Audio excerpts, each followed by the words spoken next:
So thank you all for coming, and it is a very uh, pleasant surprise to see so many well-known faces here, and we have a good audience. So today's speaker is a very well-known, world-renowned Professor Arjun Appadurai, a emeritus professor of media, culture, and communication at New York University. Um, and he is a prominent anthropologist. And a very formal introduction will be given by Professor Amrit Srinivasan. So I don't have to say much to repeat again the same thing. Professor Amrit Srinivasan was at Delhi IIT. She is now retired. She is also a well-known anthropologist. And concluding remarks will be given by Professor Dilip Menon, who is a professor of history in South Africa at the University of, it's difficult to pronounce, Department of International Relations, Director Center for Indian Studies in Africa, University of Witwatersrand in Johannesburg. So welcome you all, and now I invite Professor Amrit Srinivasan for a formal introductory remarks. Thank you. Thank you. Can you hear me, everyone? I think it's been tested. Yes. Yes. Thank you very much, Razi, for this invitation. And because I have shortage of time, let me sort of read and speak at the same time. It'll be quicker. For an audience of yours, I want to say the Indian diaspora is unique. Not just is the largest, I believe, numerically, but I would like to say because of its diasporic imagination, in quotes. And Professor Arjun Appadurai, who I have the happy privilege of introducing to everyone today, gives us a taste of that uniqueness, an Epicurean taste, if I may add. Your classic texts, Arjun, if I may, Modernity at Large, I'm only mentioning two, and The Social Life of Things, have touched the lives and work of so many students, scholars, public intellectuals at first hand, in fields which are as varied as design, history, anthropology, media and communication, religion, nationalism, the list is long. The cascading effect, too, is tremendous. It's catalytic that in many bibliographies of contemporary scholars, if we just look tucked away is your name, we find Arjun again in many of these bibliographies. You cannot escape it. And yet, it is a testament to Arjun's, as I said, diasporic imagination that we find him speaking to us today on caste. Now, what could be more specifically local and Indian than caste? Almost incestuously so. Indeed, Arjun's earliest work was on the right and left-hand caste. No, this is not to do with the adjectives, how they are used today. It's more to do with an arcana of South Indian regional economic history. Even his doctoral work at Chicago was to do with the conflictual dynamics of South Indian temple under the British colonial rule.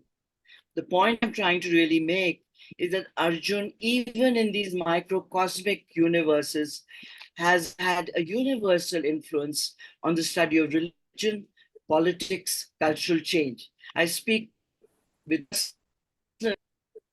experience at the time when I was in parallel fashion, engrossed in PhD studies in Cambridge.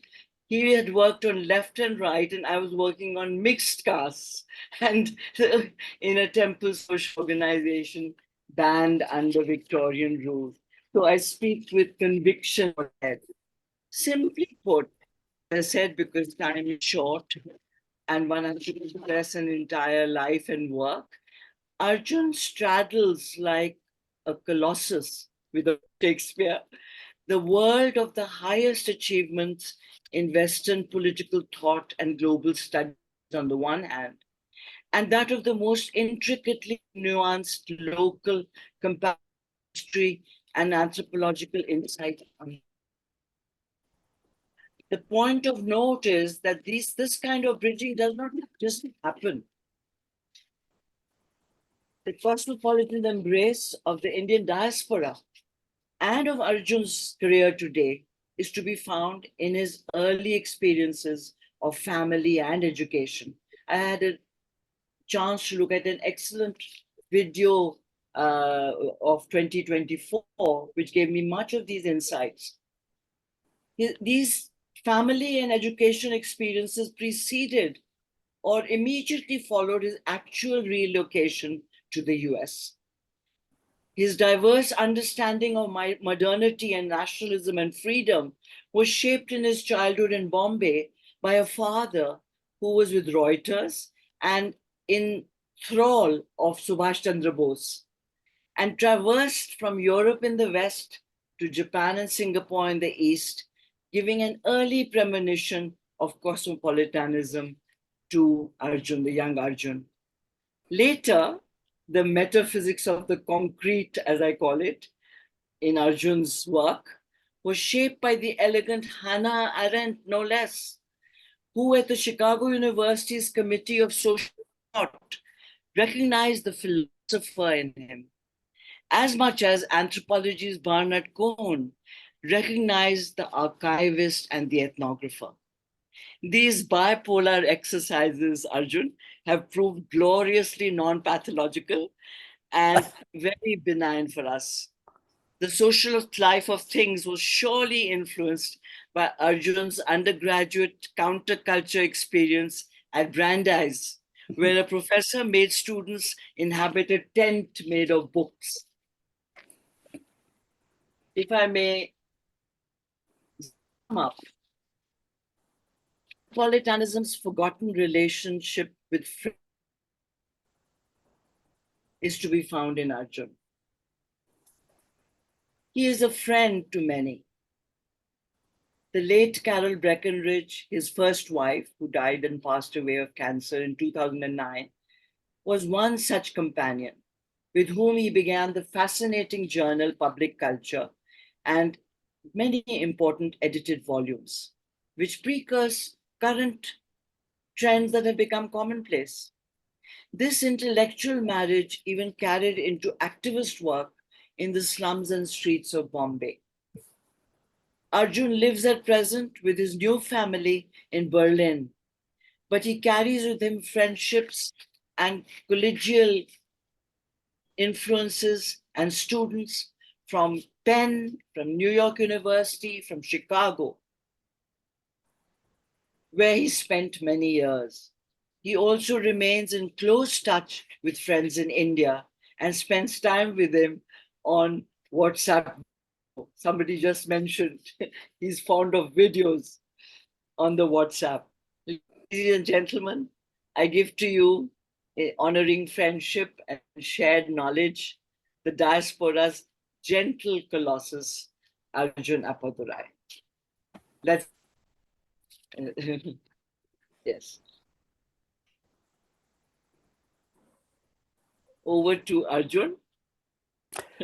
Thank you so much, Amrit, for that deeply felt and yet light of touch introduction. I am doubly honored because of our very long standing friendship, going back decades, also to the period soon after you had done your work on Devadasis, and then that led to work on dance and then other folk arts and to various other topics. So I have also enjoyed being part of the audience and readership for your work, and of course have had the privilege of knowing something of your own journey in Delhi, and we share many friends, many histories. So I'm doubly, indeed trebly honored, and it would be hard for me to think of a better person to introduce not just me, but this talk, which is a return to, indeed, to a subject that's intricately it seems, ineluctably tied up with India. And though I paid close attention to it, as you so kindly recall, as far back as 1974, I then joined a movement which slightly complained, shall we say, about the over centrality of caste in Indian studies and of the need to study, especially for anthropologists. I don't mean for everyone, but for anthropologists to look a little to either side of caste to other issues of significance. And while I think some of those complaints were reasonable, especially generationally speaking, I have increasingly come to see that without some constant effort to understand caste, we cannot really understand Indian society, politics, history much. And as we are in the midst of the elections today in India, it's even more clear that caste is extremely alive, though exactly in what way is hard to say. And to be frank, I don't think either the ruling regime or the opposition itself has a very decisive idea, except on a highly local basis, of what it means and how to play on it and play with it. So it's a mystery not just for us as academics, but for everybody. So let me launch in and mostly read, and I hope it's not very soporific in its effect, but I do want to get through a fair bit. And I will try to stick to the 40 to 45 minutes that I have been given.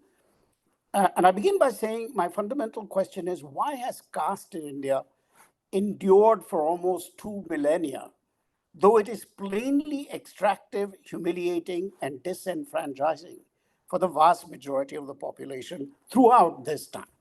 This is a fundamental question since it seeks to explain us this way. It seeks to explain the resilience of certain systems of inequality by focusing on persistence, endurance, and durability as systemic features which have to be actively produced and reproduced and not just be viewed as default or natural conditions. In short, I plan to treat resilience as an issue which needs to be explained in its own right and not as the simple obverse of change. In this perspective, caste could shed light on race, patriarchy, durable political dictatorships, gender discrimination, and other stubborn systems of inequality. And I am interested in that comparative lens, but I think first one has to ask about caste itself. So let me begin with the present.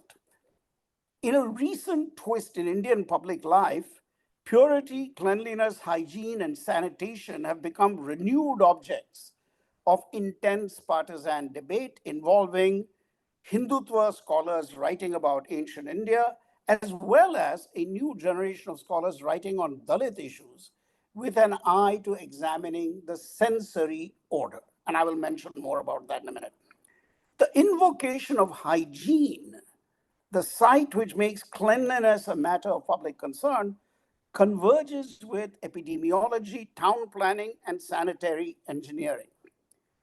Prime Minister Modi's campaign to modernize the idea of cleanliness, which is, this campaign is called Swachh Bharat Abhiyan, has been subjected to many criticisms and deconstructions. And among these is a brilliant essay by a young scholar called Subro Saha, a 2019 essay, which I've just recently read, which builds on the work of other scholars like Aniket Javare, Sundar Sarukkai, Gopal Guru, and others about the deep and persistent logics that link bodies, touch, and untouchability in Indian thought and practice. Saha brings this discussion into alignment with the logic of colonial rule, which succeeded in disciplining and disempowering the manual scavenging castes of India and perpetuating their humiliation because of their bodily immersion in the waste matter of the superior castes. This story is imbricated with a colonial effort to bring emerging European ideas of hygiene and sanitation into colonial India, and reveals the ways in which what Saha calls the idea-matter complex attaches itself to new circumstances, ideologies, and strategies without disturbing its underlying social ontology. Modi's BJP has used the propaganda of the Swachh Bharat Abhiyan to align itself with the public value of cleanliness, but has done so while drawing on and without disturbing the underlying order of touch, purity, and humiliation, which shapes the relationship of manual scavenging to the larger caste order. Modi's push towards public cleanliness appeals to the upper caste without disturbing the ongoing humiliation of Dalits. To understand this logic, it is important to note, and again, I'm going to develop this more fully, that bodily pollution, the permanent condition of manual scavengers, extends itself to all Dalits due to the logics of endogamy, food sharing, and physical isolation in ghettos, both urban and rural. This is a well-known characteristic of the logic of the conversion of Varna to Jati by linking the defining and defiling characteristics of some Dalits to the permanent humiliation of all Dalits. Similarly, the relative ritual superiority of some Savarna individuals is also extended to all their Jati members, regardless of what they actually do in worldly occupational terms. This extension is a particularly invidious feature of the part-whole logic, which Louis Dumont rightly regarded as the key marker of hierarchy. But it is really still not well understood. Now, there is another important historical reality to bear in mind when we look at the longue durée of caste. It is widely agreed by scholars of Hindu legal, philosophical, and ritual texts, especially scholars of the Dharma Shastra, that the whole category of untouchables, today called Dalits, is virtually absent from these texts, which are incredibly detailed about the duties, characteristics, rights, and obligations of the four major Varnas. The question of how the four Varnas became the thousands of Jatis which today characterize India has not yet been fully answered either by anthropologists or by historical demographers.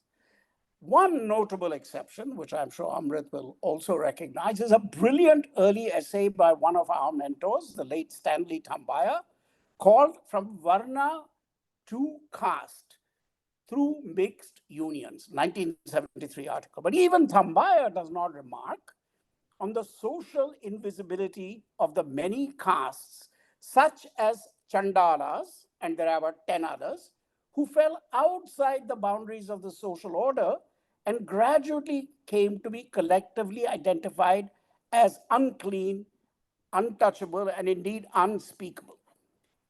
It is my considered opinion that the key to the links between purity, touchability, and humiliation, especially as far as Dalits are concerned, lies in the remarkable extension of the internal logic of touch as applied to the four Varnas, to the entire world of Jatis, and especially to the Dalit Jatis, who were previously simply outside the legal, ritual, and moral order of caste society. The logic of this extension cannot be grasped without a rethinking of some of the basics of the history and logic of caste, which I'm going to review very quickly now. Now, it is generally acknowledged that the caste system has been the foundation of society in the South Asian subcontinent for around 2 millennia and can securely be traced to around 500 BC, when the Varna ideology of the Vedic texts gave way to the idea of Jati, based on occupation, endogamy, and division of labor between higher and lower ranked groups. And in my written paper, I have citations to great scholars like Habib, Kosambi, Thapar, and more. What we today call the system of castes, Jati in most Indic languages, is a system whose main characteristics include a ranked hierarchy of major functions, priests, warriors, merchants, peasants, strict rules against marriage outside one's caste or outside one's jati, residential and occupational segregation. All these are held together by a cosmology of sacrifice, purity, and ritual codependence, and a massive underclass of impure castes at the bottom of the system, those indeed now referred to as untouchables, but self-described today as Dalits.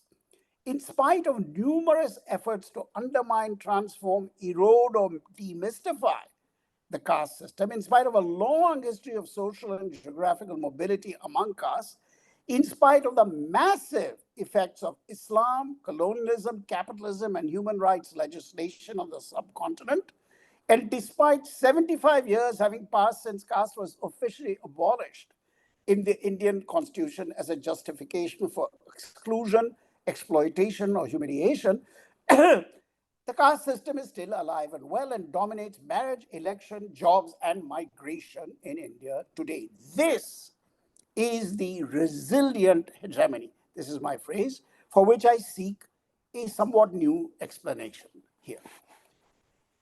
We have a long history, of course, as I pointed out, of efforts to understand the caste system as an overall hegemonic world, a civilizational pattern, and as a grand social monument erected against equality and fairness. This tradition of grand overviews includes many major observers and analysts, both Indian and foreign, and includes many illustrious names. Some major examples, just a few, of this synthetic and large-scale perspective could include Abbé Dubois, Ambedkar, Bougle, Dumont, Ghurye, Hokart, Ketkar, Kosambi, Karve, Marriott, Singer, Srinivas. And we could add 30 names to each of those as smaller versions of their thought. In recent years, there's been a new wave of interest in the systematic properties of caste, which have brought the system back into discussion of racial and exclusionary systems elsewhere, especially in the United States. I'm referring to Wilkerson's book and the whole debate about caste and race, which has woken up again.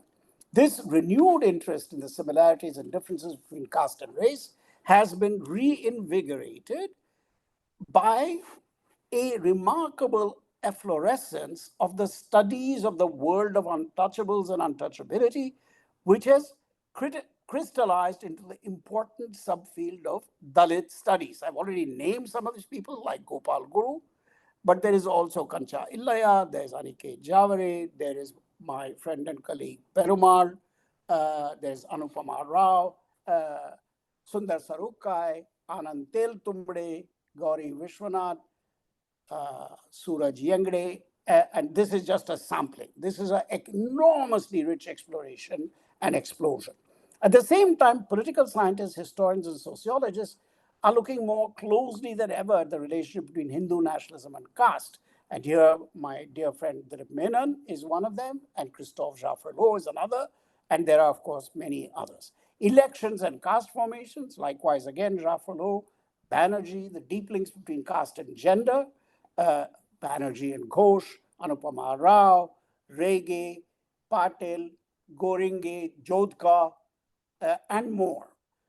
Very recently, there have been some remarkable original studies of caste as a lived city on the ground, a lived reality on the ground, which explored deceptions, secrecy, and security as a central part of caste-related identities for the last few centuries. I'm here referring to a remarkable work by a younger anthropologist called Joel Lee, who also works on the scavenging castes of North India and points to some remarkable ways in which they keep parts of their Hindu identity concealed and celebrate certain connections which bridge over into Islam in North India. Absolutely remarkable work, Joel Lee.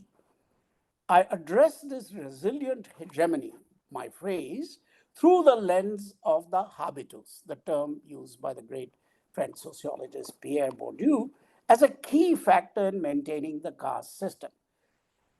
This lens shifts the scale from the macro scale by asking why and how caste works in daily life, in ordinary social reproduction, in the contingencies of deference, humiliation, and obedience. Here we move from invoking grander cosmological inducements, such as the theory of karma, or the textual prescriptions of caste duties, dharma, or the tautologous idea that it is due to power differentials, coercion, and hegemony. That is, of course, what we want to explain. So to refer to them to explain caste is indeed tautologous. Instead, we need to ask why inferiors in the traffic of daily life, of which Dalits are the extreme example, so regularly pay homage to their superiors, accept the daily humiliations with which status is reinforced, and consent to a caste-based presentation of themselves in everyday life. This compliance with the face-to-face tyranny of caste can be approached from the great tradition of work exemplified by Erving Goffman, which shows how human beings are pushed into conformity, even in those situations where they are apparently free to do as they please. What, in other words, is the tyranny of etiquette, which penetrates into the most intimate spaces of touch, taste, and sight, thus keeping the rules of caste alive in daily life in the face of numerous laws, social movements, and moral criticisms which are frequent in Indian history. Here I must mention my own student from the early 80s, Thomas Zwicker, who died in a motorcycle accident outside Ahmedabad in the course of his fieldwork on Jainism in 1983, and had written a brilliant master's paper without ever having gone to India on the etiquette and the face-to-face aspects of why caste is so successful in reproducing itself. So this is partly a tribute to Tom Zwicker, a remarkable student who died far, far too young. So my aim in using this lens is also to bring in the complex reasons and justifications which might explain how lower castes themselves might contribute to the resilience of caste.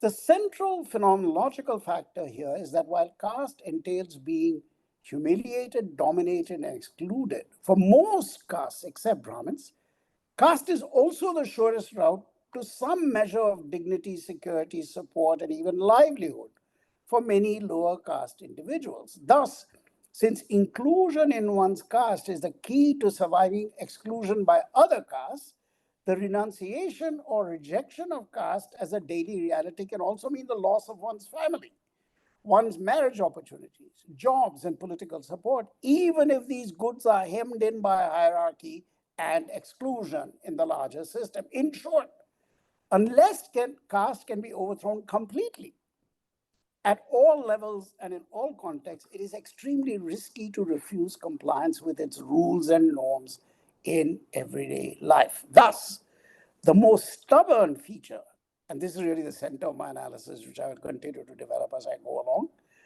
the most stubborn feature of the caste system is not its larger cosmological design, nor its mid-level capacity to absorb and co-opt critics, reformers, and political opponents, going back to the great critique from Buddha and Buddhism, but its tenacious hold on the daily routines of deference, humiliation, avoidance, and disgust in Indian local worlds.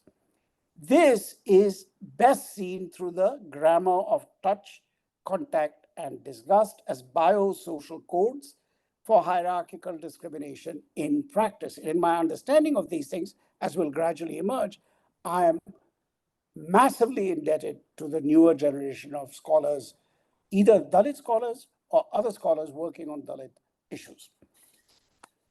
The major question about the tyranny of the face-to-face is why do so many inferiors in the Indian caste system, however angry, resentful, and antagonistic they might feel to their caste superiors, almost universally agree to comply with the rules of deference, subordination, humiliation, and separation in daily life. I've already referred to the work of Goffman, who also inspired my student Thomas Zwicker to say, this is the place to look perhaps for the massive success in reproduction over time, because the other ways of thinking about it, including, by the way, ways that have to do with the economy and the political economy, either are tautologous or involve a very big leap from the domain of, let's say, stratification, exploitation, the economy, Jajmani, to this remarkable persistence, at least in my view. We can discuss this later. So again, I want to focus on the habits and rules surrounding touch and touching in the hegemonic ability of caste to permeate Indian social life, especially as it is manifested in the continuing degradation and exclusion of Dalits. So I've mentioned already the key figures here. I won't name them again, but please note that their work opens a radical interpretive possibility in which a form of Brahmin anxiety about touch impels them to avoid touching others or being touched by others, especially by the lowest castes who are designated as, indeed, untouchables. So I have written about this in an article that many of you have mercifully probably not read and may never, on this issue about 2 or 3 years ago, which was already a first shot in this direction of thinking about touching, deference, and endurance. So what I argue there is what I'm going to quickly summarize today is that the truly untouchable in this Indic cosmology are the Brahmins, who strive for the status of superior untouchables by making Dalits a sort of displaced and inferior version of their own untouchability. As Sundar Saruka has said, touch here is not the same as contact. Contact is relational, whereas touchability is about permanent bodily properties. In the hierarchy of contacts, Dalits are lowest, but in the hierarchy of untouchability, Brahmins are the lowest. They are supremely untouchable subjects, while the impure caste can be touched by anyone, anytime, for any purpose. In short, Brahmins determine the conditions of their touchability, while the unclean castes only endure theirs. This angle is a radical move in the study of touchability, in the study of caste, the study of touchability in the analysis of caste, because it also suggests that the skin, the epidermis, is not everywhere the same thing, and that the space between skins is not a universal material fact either. Recall I speak about active production and reproduction. That space has also got to be actively produced and reproduced. So in this new view of caste, sociability, and touch, what I call the haptic dangers of social life, that means touching, technical touching is haptics, puts Brahmins at permanent risk of social catastrophe, since touching can never be entirely avoided in a world of human exploitation, where they're on the top.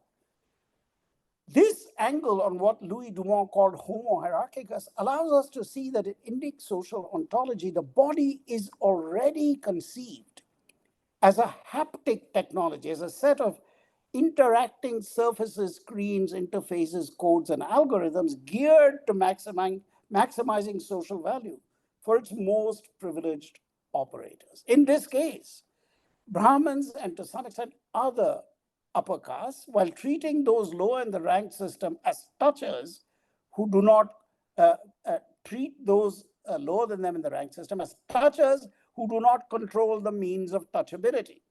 Put another way, in the Indic world, the body has been primarily a haptic technology for the circulation of social messages and for the reproduction of an asymmetric information order. So, in the paper that I referred to, I contrast this haptic ideology, who can touch what under what circumstance, which is a hard surface, which is a soft surface, what's the relationship between contact and touching. Caste may be defined as somehow the opposite of phatic communication. That means communication which is directed to communicating goodwill, kindness, a certain kind of warmth. It may not involve words, it may involve a gesture, but it's a way of saying, I recognize you, you exist, we are together. Phatic communication is exactly the opposite of the haptic logic I'm talking about, which is all about controlling the means of touchability. And since everyone in the caste system, upper and lower caste, richer and poorer, man and woman, elder and younger, regards himself as superior to someone else and inferior to some or to many, social warmth is dangerous, since it might well promote other sorts of intimacy which endanger the haptic order of caste. Indeed, the growing consensus among scholars who seek to think in new and radical ways about the links between caste humiliation, bodily violence, and the moral paranoia about touch and touching that animates the highest caste, especially Brahmins, is that the exclusion, this is very important, of untouchables is a social proxy. Now, this is especially for Brahmins, but true of all upper castes, is a social proxy for their deeper disgust about the sensorium. This disgust about the sensorium, which the upper caste also experience in and through their senses, is certainly about the wrong kinds of look, touch, sound, or smell that the senses can bring to them, thus unsettling their haptic equipoise. It is difficult, deep and more difficult to resolve. It is a disgust about the irreducibility of the body to being a mere shell for the eternal, the non-corporeal, and the transcendent. The body is always dragged back, and I mean now especially the Brahmin body, into its urine, its feces, its semen, its sweat, hair, nails, and menstrual blood, all of which are built to exit the body only to grow and return forever. The untouchable, capital U, in his role of scavenger, is the slave who saves, for he ceaselessly tries to carry away this abhorrent filth, becoming him or herself a sort of moral infrastructure, more important than all castes or any caste, but the key to their constant effort to resist the haptic intimacy of their own bodily leavings. This is where Hegel's ideas, master and slave, are helpful insofar as they remind us of the powers of the slave, however humiliated he or she might be. So the enemy of the Brahmin project, is the sensorium, the faculties of smelling, touching, tasting, seeing, and hearing, and not those substances such as sweat, excrement, saliva, and menstrual blood, which are the most aggressive users of these portals into the pure habitations of Brahmin thought. The Dalit is a social personification of the sensorium.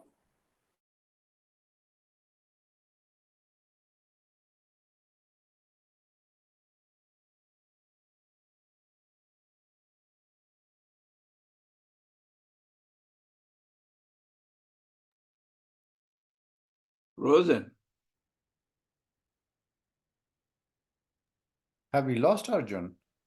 No, we didn't. I think it's just internet problem. I think it's freezing. We could WhatsApp him maybe. Bodies do not matter, either as persons or as matter. Okay.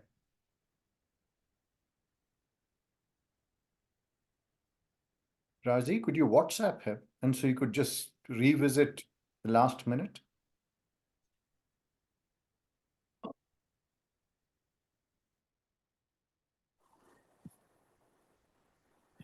Are we back?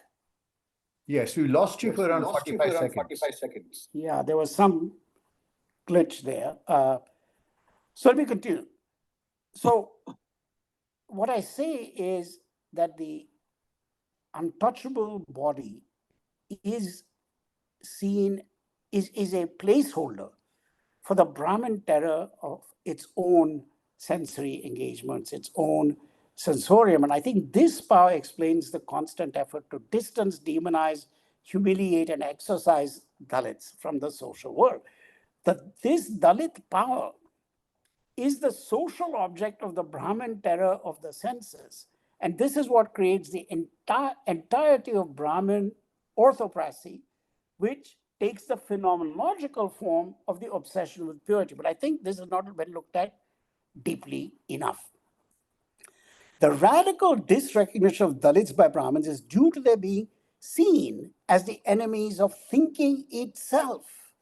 regarded as a Brahmin monopoly. And I say this partly on the strength of the brilliant work of P. Thirumal on the environment of the IITs in places like Chennai, where you can more or less see the ethnographic evidence that the presence of Dalit students is seen as a kind of gross material blockage of the purity of Brahmanic thought in these very institutions. So I'm not sort of inventing this. It's from some remarkable available literature. The Brahman terror of the senses is about the ubiquitous fear of being unable to think, because there's an idea that the body and the senses and everything they bring clogs the act of thinking. This is not a general idea. It's not a universal idea. It's a very specific idea.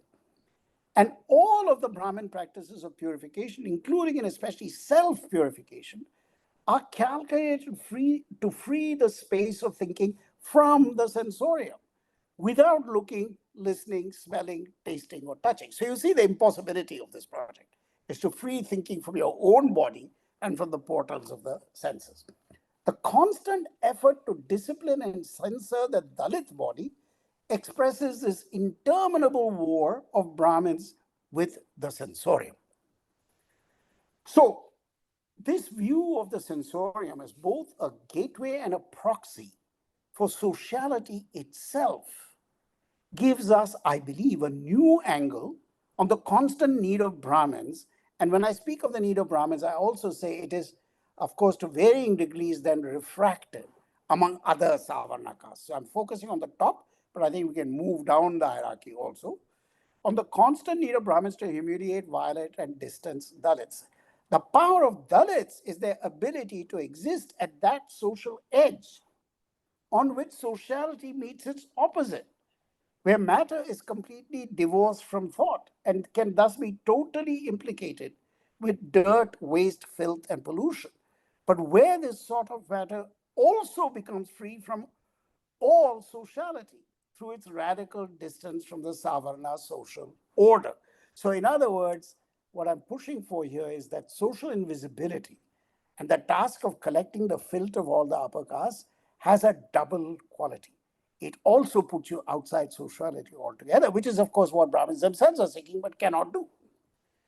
This is the limiting point at which untouchability and renunciation become almost identical. I say almost because the Dalit body is never allowed to escape into asceticism and remains through the brute power of the Brahmanic body enmeshed in sociality and its most demeaning demands.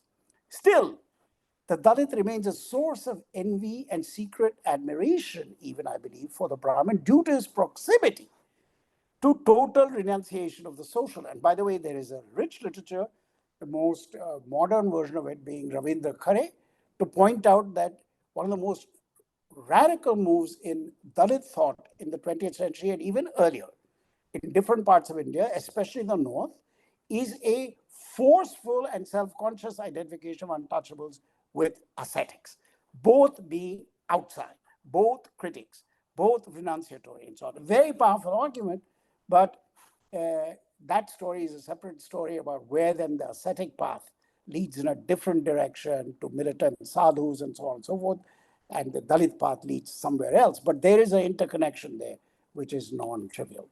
So I now offer the suggestion, which might be offensive to some, that we have mistaken the Brahmin terror of the senses for Brahmin disgust for the body. In other words, there's a vast literature about semen, avoidance, menstruation, women, periods.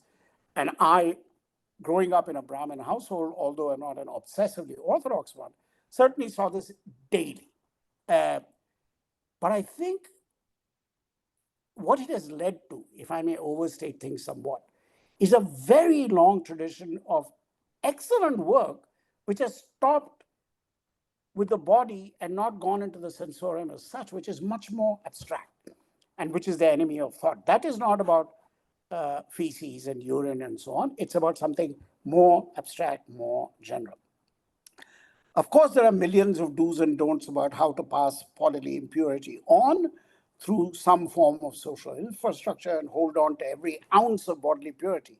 But I think we can still restate the question of the place of touch and touchability from the starting point of the Brahmin terror of the senses. And this is where I refer, and I won't go back into the detail, the work of others who I can rename if there's any question about it.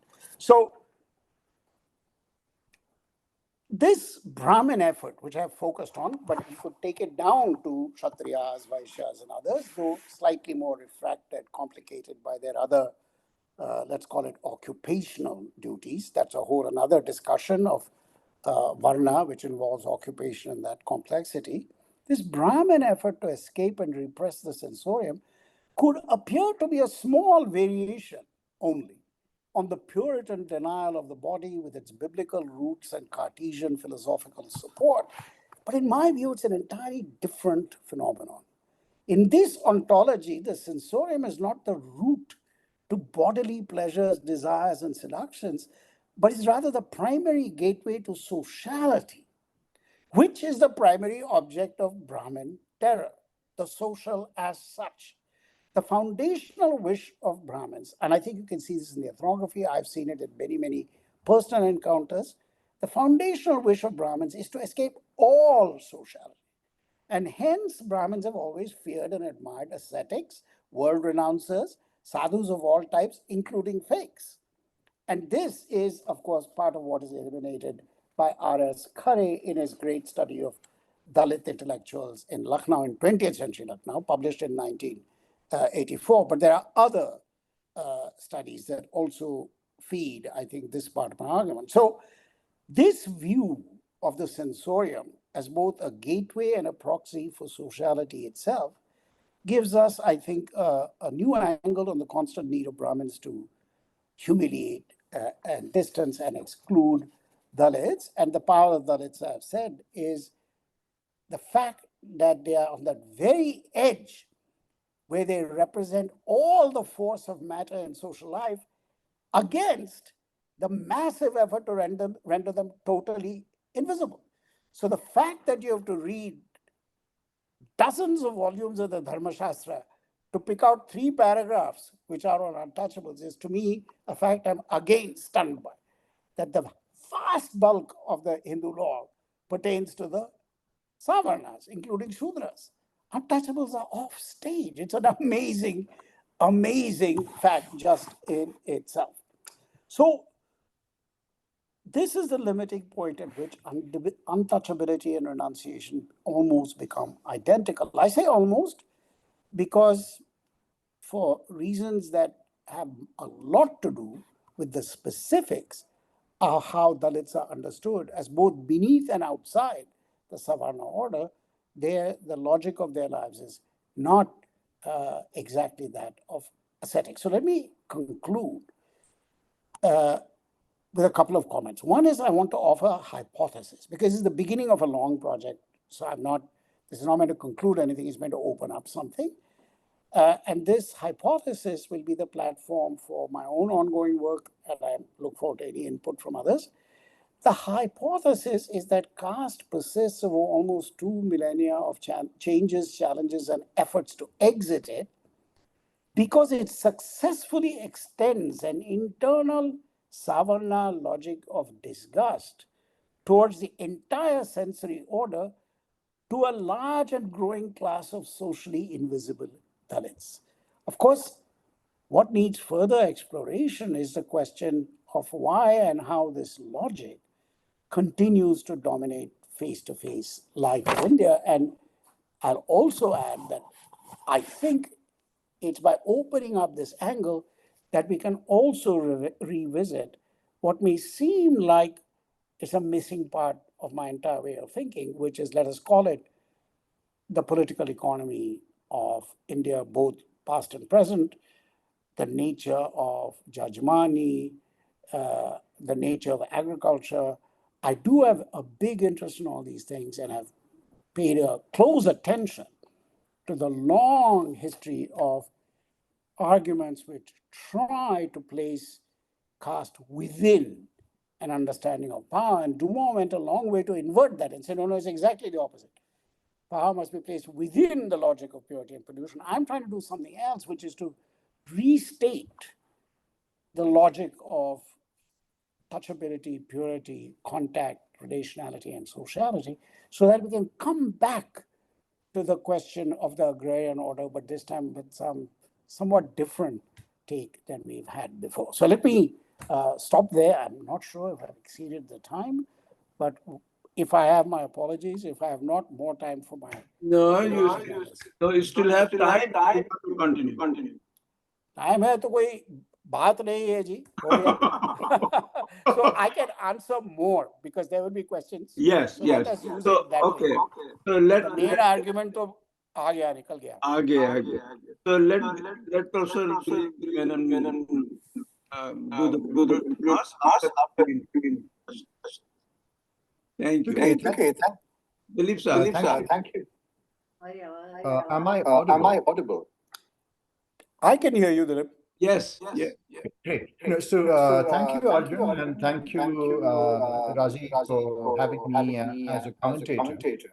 I mean, but as responding to anything that Arjun Some sorry, there's an echo, is there? Yeah, I don't know. Suddenly, there are somebody in the audience is using a second device close by.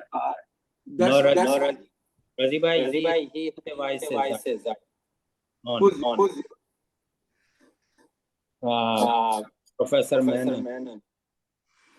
Maybe what- yes. Sorry, what should I be doing? Do you Menon sahab, two devices open.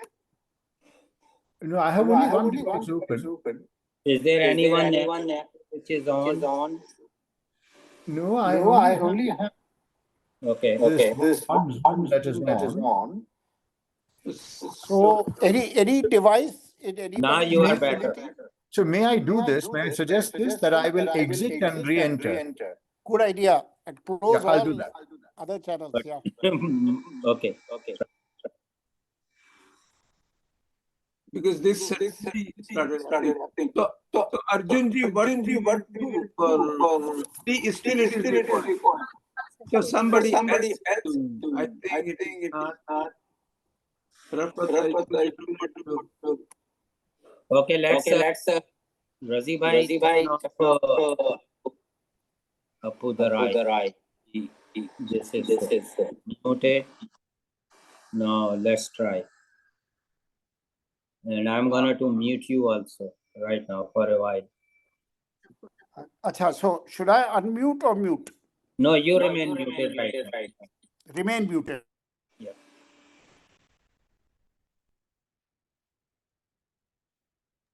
Yeah, so something happened. Suddenly somebody started. So that's certainly there are some two devices on somewhere. But it is better now at this moment. Yeah, but let him come back. Yeah, so Dilip Saab, I don't know whether.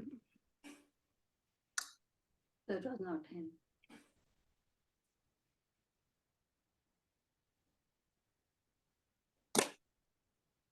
Dilip Menon, not yet. Yes, He yes, may- one second. I have to make him. Yeah, make a co-host. 1 second. Dilip Menon, yeah, there are too many people. A co-host.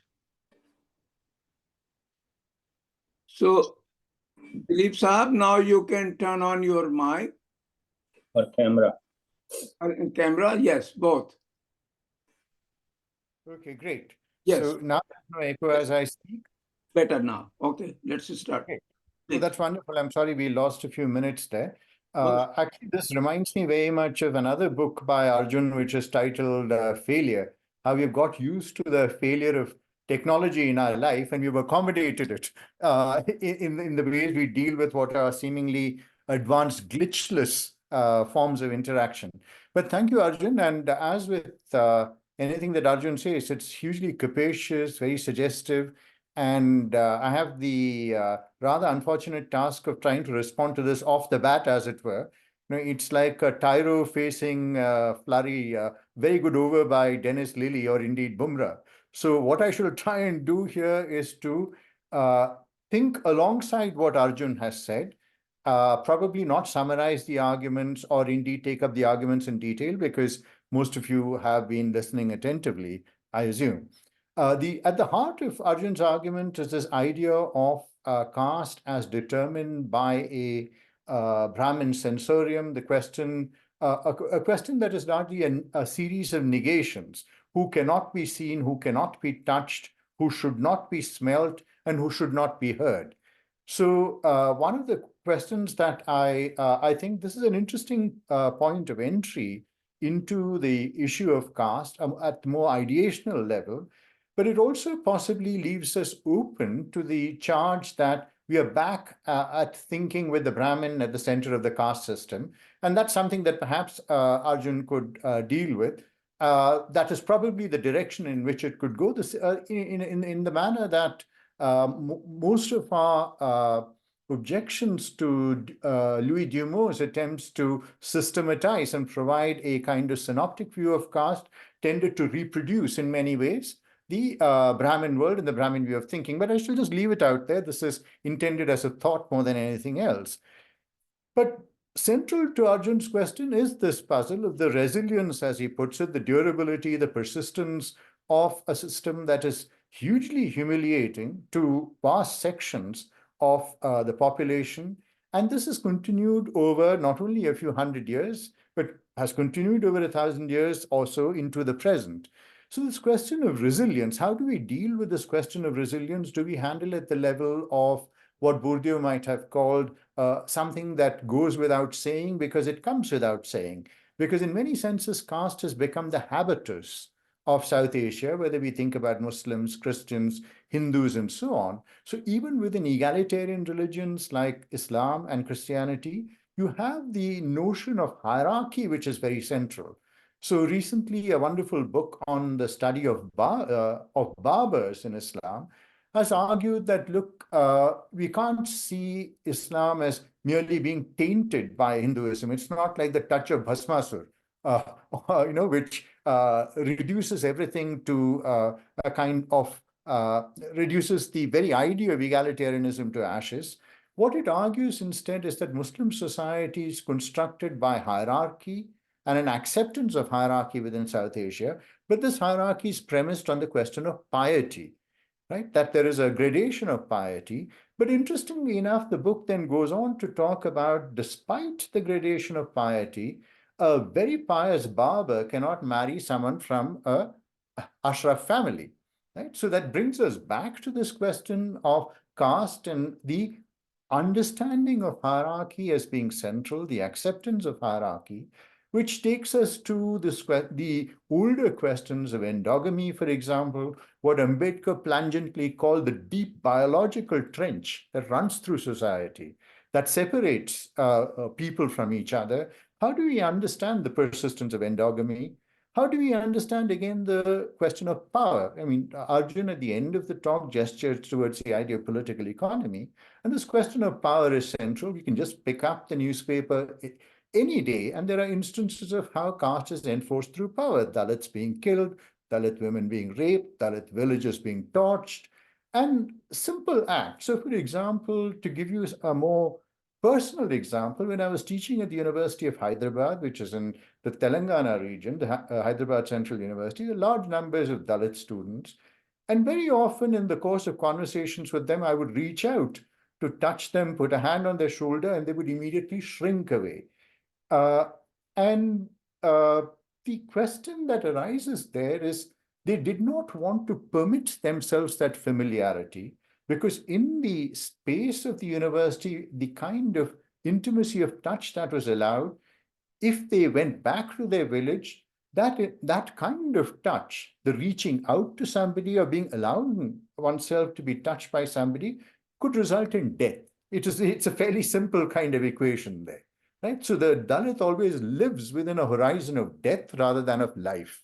And this is something that we need to remember. So these questions of power, endogamy, political economy are very, very crucial for the persistence. And of course, I'm not arguing that this is the only, I'm just trying to present something that is alongside Arjun's argument rather than actually disagreeing with him, if you can. So it's a kind of dialectical conversation here. And Ambedkar, in his wonderful book that he wrote in 1946, What Congress and Gandhi Have Done to the Untouchables, a wonderful use, not what Congress and Gandhi have done for the untouchables, but what Congress and Gandhi have done to the untouchables. He puts forward the idea. Again, the echo has returned. Can you hear me? Yes, Hello? we do, but suddenly there was an echo. So Okay, continue. no, that's fine. I'll just continue. So what he says in what Congress and Gandhi have done to the untouchables is that despite the emergence of certain forms of democracy, certain forms of engagement, certain forms of political engagement which are connected with franchise, in the end, what you have, given the fact of money power, caste power, the persistence of caste relations, is what we have is a mob against an army.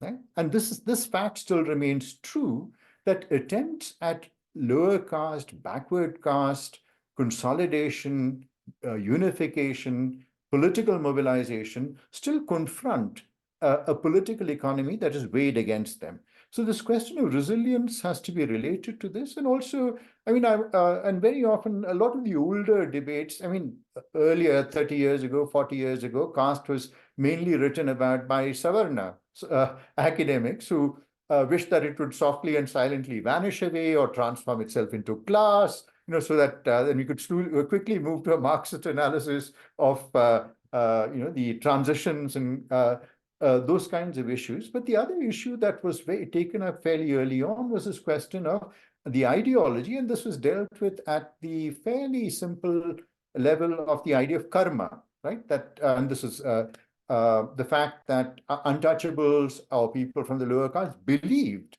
that they deserved the situation that they were in. This was the result of actions in a previous birth and so on. And there's been much debate about this question of whether this is indeed an organizing, unifying, underlying, cohesive principle. And it's not as if these issues have gone away, because very often these surface in ethnographies, that there are individuals who think in this fashion, there are and individuals who do not articulate this for the reason for their subjection, but mention it as one of the parameters for their subjection.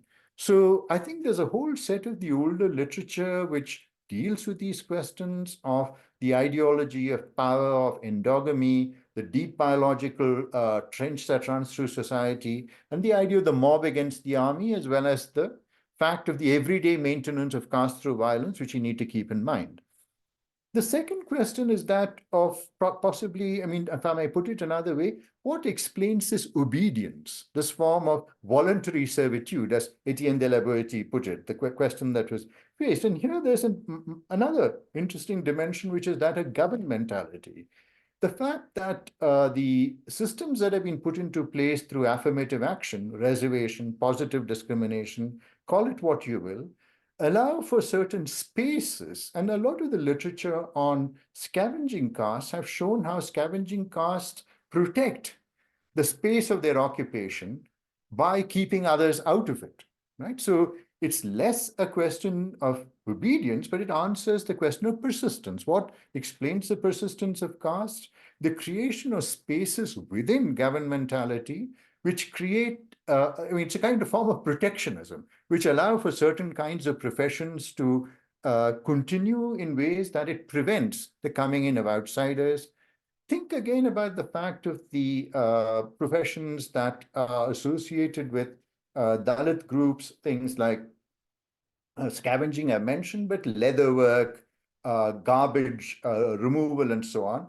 And this wonderful book by Vijay Kapoor and Chandrabhan on Dalit capitalism actually shows us that a large number of Dalit capitalists have worked with what is seemingly a disadvantage, that they've entered spaces which involve removal of hospital waste, which have involved consolidating their strength in the leather industry. So again, is this a form of obedience? Is this a form of persistence? Or is it a form of creativity where you use what negatively defines you in ways that consolidate and promote your position. So, which again addresses this question of resilience, but in a different fashion, as it were. And if you think about the fact of the modes of diet, to go back to the sensorium and the question of taste, that still in India, this question of beef eating is something that is predominant. The idea of a pious vegetarianism, because nobody in India says, I'm vegetarian as a matter of fact. They say it as a form of one-upmanship. I am vegetarian, you're not, and my being vegetarian accords me a higher status. And Ambedkar's answer to this was, again, when he in his book, Riddles Within Hinduism, he talks about the emergence of the broken men, that the initial articulation of caste had to do with the Brahmin reaction against Buddhism and the relegation of the Buddhists as the broken men, the defeated men. And connected with that is the emergence of a form of diet that is connected with the Dalit. So all of these stories of Dalits who become Dalits have to do with the fact that they eat meat and then render themselves impure. And this idea, which James Staples has recently taken up in a recent anthropological work, he looks at the deep ambivalence within Dalit community, Mala and Madiga communities in Andhra Pradesh about the eating of beef, that they do eat beef, but they see this as something that they are in many senses tormented by. They don't eat beef easily, as it were, because they know that this eating of beef is that which condemns them. So there is the element of rebellion, the continuance of eating beef, but there is also the understanding that the eating of beef is something that relegates them to a certain status. And so when their children decide not to eat beef, they are comfortable with that because they see this as, okay, this might give them some form of social mobility and so on. So this understanding of diet and what one can eat, what one shouldn't eat, all of these circulate just as much as ideas of endogamy, right? In the persistence of caste, so that India is a 70% meat-eating society, but arguably a large section of the population does not eat meat easily, as it were. There is a certain kind of nervousness about that, which relates to these structures that come without saying. Finally, and I don't want to take too much time, the final point that I have to make is Arjun brings up this question of touch. And I think this is, for the first time we had, after, it's probably a book that came out in the last 10 years, Aniket Zavre's book on practicing caste, which actually tried to theorize the phenomenology of touch. And this was indeed quite surprising, considering that we've been studying caste for so long. We've worked with ideas of untouchability where nobody had thought about touch. And Aniket does so in this book. And this question of the microphysics of touch. Who can you touch? What can you touch? The touch of what pollutes you? The multiple daily variations of this kind. And in many senses, I think this question of touch is something that goes also towards the idea of the fatigue. And this is again something that Ambedkar talked about, that you can legislate equality, you can legislate liberty, but you cannot legislate fraternity. Fraternity is something that comes through a change of heart. It comes through a desire to move beyond the boundary of the self. It has to speak about the porosity of selves and so on and so forth. But here again, I mean, I think there are two things that I'd like to end with. I am not entirely convinced about the kind of argument that Sundar Sarukar makes in alongside Gopal Guru, and which Arjun brought up, where the Brahmin is as the untouchable. Brahmin is in many senses, the supreme untouchable, right? No one can touch him. And again, here again, the Brahmin is best at everything. Right? He exemplifies the best form of untouchability. But the important thing to understand here, and this is there is a sentimentality in Sundar Sarukar's formulation, and I'm putting it very sharply here. I mean, I could be more subtle in personal conversation, but where the Brahmin paranoia about touch, that the touch of another actually is fundamentally polluting, which then has to result in multiple rituals of washing and purification and so on. But the important thing is that the Brahmin's untouchability, while a fragile, Brahmin's purity, while a fragile object, which can be shattered by touch, can be reconstituted again by purification. Whereas for the Dalit as untouchable, touch is related to death. There is no resolution. Right? You touch a Brahmin or you're touched by a Brahmin, this is something that results in death, right? So it's the end of life. So there is nothing beyond that. So I think there is a considerable degree of sentimentality in Sundar Sarukai's formulation, and it goes back to Savarna formulations about caste, which have been the specter that haunts Indian sociology. The final thing that I'd like to point out is that the wonderful work being done by Dalit queer activists and Dalit queer writers, and I'd sent Arjun a wonderful essay by Akhil Kang on the idea of within the queer community, how Brahmin men and Dalit men engage in sexual activity. Right? And here is where this question of touch gets dissolved. And the walls of purity get dissolved because it is within these radical sub-communities that you have the reaching out, the phatic, the expression of the phatic, as Arjun might put it. And at the same time, to go back to an earlier work in 1979 by James Freeman, an unjustly forgotten book, which deals with Orissa and with this untouchable called Bauri, who works for a Brahmin and supplies the Brahmin with Shudra women, right, for sexual intimacy. There again, the question of touch is blurred. So the Brahmins' obsession with their own purity stops where their desires begin. And where power comes in, where women of other castes are accessible to them. So these are all questions I think we need to talk about in terms of the resilience and adaptation of caste. And I'll stop here. I don't want to go on for any longer than that. Thank you so much. Thank you, Arjun. And I'll treat this as part of our ongoing conversations. Thank you all the speakers. And now we'll go in the question and answer session. There are a lot of audience, but before that, we have to have an announcement for the coming Saturday.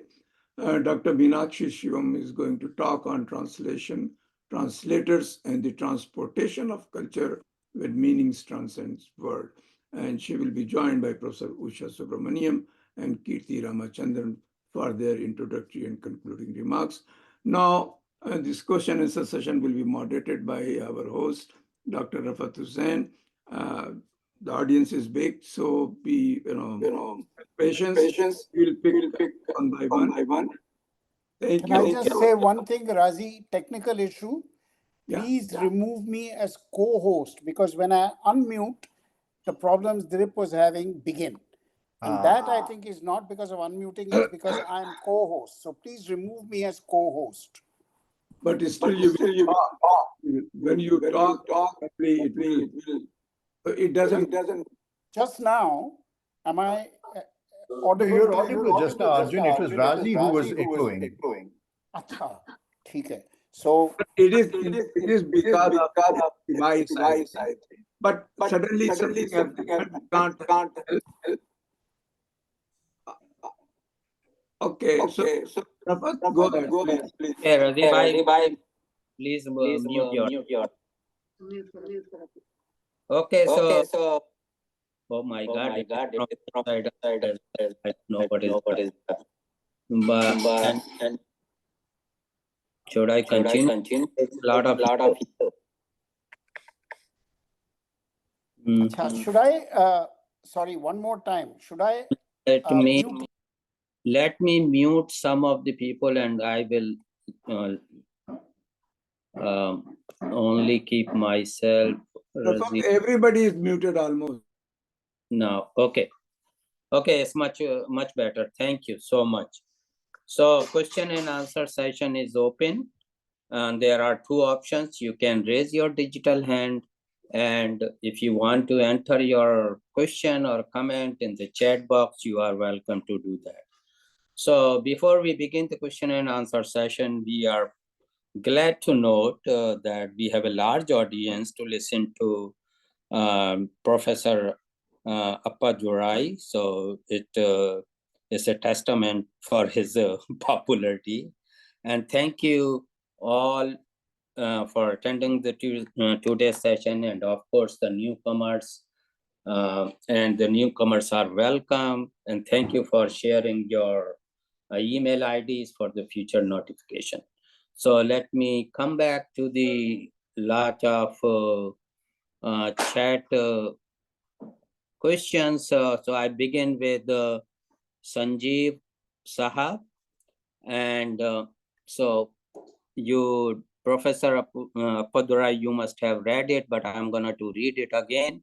It is absolutely logical to view the Brahmanical ritualistic way of life. Which, you read it or? I have not located it. Okay. So it's Sanjeev. Acha, I see it now. Okay, so I can read it. You are welcome to. I'm reading it now. Okay. Acha.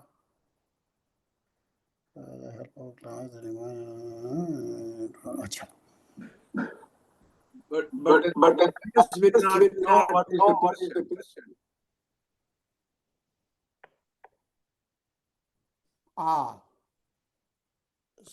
So how would you like me to proceed? I can have somebody refer to many of these questions and then respond once, or I can go one by one. Please give me some guidance. Yeah, please go one by one. Maybe some Acha, so maybe I should, in the one by one mode, start with my dear colleague Dilip, not to respond to the full range, because that would take too long, but to pick up a thread in your comments, Dilip, which I think is well taken and requires some positioning on my part, and that has to do with the broad question of power and the fact that it's a clear, vivid, present part of our what we see, especially in regard to Dalits, but in regard to lower castes generally, but Dalits particularly. So how do we deal with that? And I have one single observation, which then would have to be unpacked carefully to address the different ways in which you brought up that differential. Let's call it the power differential, as something which has a separate standing or has to be also engaged. I agree. What I'm trying to do is get out of the, it's not this, it's that. It's not power, it's purity. It's not purity, it's power. Power is under, power is, purity is below. There's a kind of dualist dance that has gone on between power and purity, or religion and political economy, forever and ever, and it's taken us nowhere. So I'm trying to somehow work around it. And what I would say is, let's focus on one thing, which no one would say is absent in contemporary India, which is the impunity with which Dalits can be abused. Let's focus on the word impunity. Where does that come from? Is that a particular weakness of the Constitution, modern law, Indian psychology? What is it? I think to answer the impunity with which Dalits can be humiliated, can shy away from you, as your students were doing, an experience I'm well aware of, can put up with rape, burning, torture of every type. The word impunity is very important because it's connected also to immunity on the part of those who are powerful. But impunity is not always the case when there are unequal relations. So we have to examine where does impunity come from, and there I don't think we can be circular and say impunity comes from power, power comes from impunity. Impunity to me means that the vertical dimension of humiliation, abuse, and so on, to which Dalits particularly are subject, must have a source, which is not simply itself. That's my short answer to the whole strand of issues having to do with power, which otherwise looks, Yeah, thank you. absent. So I stop there. Thank you for being short. Sure. Okay, so Oh my God, oh, I don't. So let me Rafat, get. Rafat, Yeah. it is in your house, I think something is wrong. No, nobody is, So we cannot figure it out. and I don't have my phone connected. So this is I'm So I using. will unmute again in hope that it will magically solve this problem. Okay, try, please. Oh, it's better. Thank you. Okay, so It is him then. It is Arjunji. Okay, we got is it. maybe he has two devices in the same vicinity. Anyway, thank you so much. And the next question is from Bilal Khan.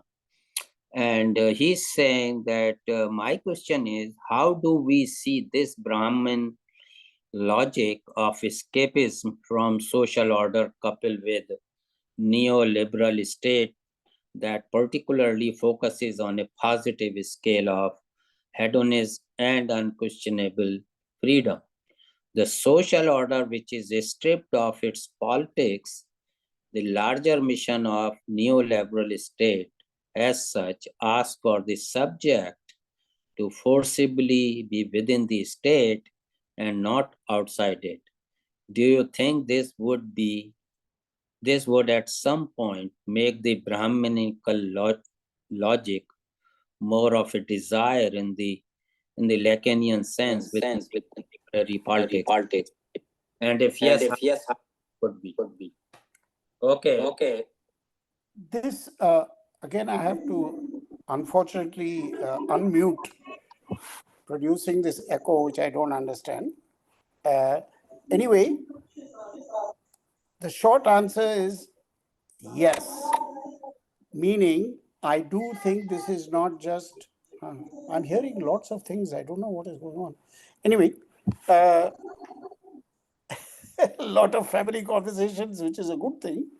Phatic communication is going on, but the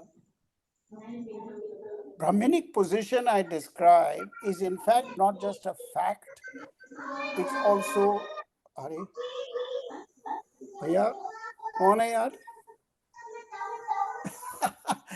That's definitely not from my house, I can say. Anyway, doesn't matter. I'll march on. I'll just Okay. say, yes, it's also an issue of desire because any hegemonic system like this has to be propelled and motivated by a kind of, let's call it a fantasy, an imaginary. It's not just an empirical fact. Brahmins want this, Brahmins do that, or uppers do this, upper caste do that.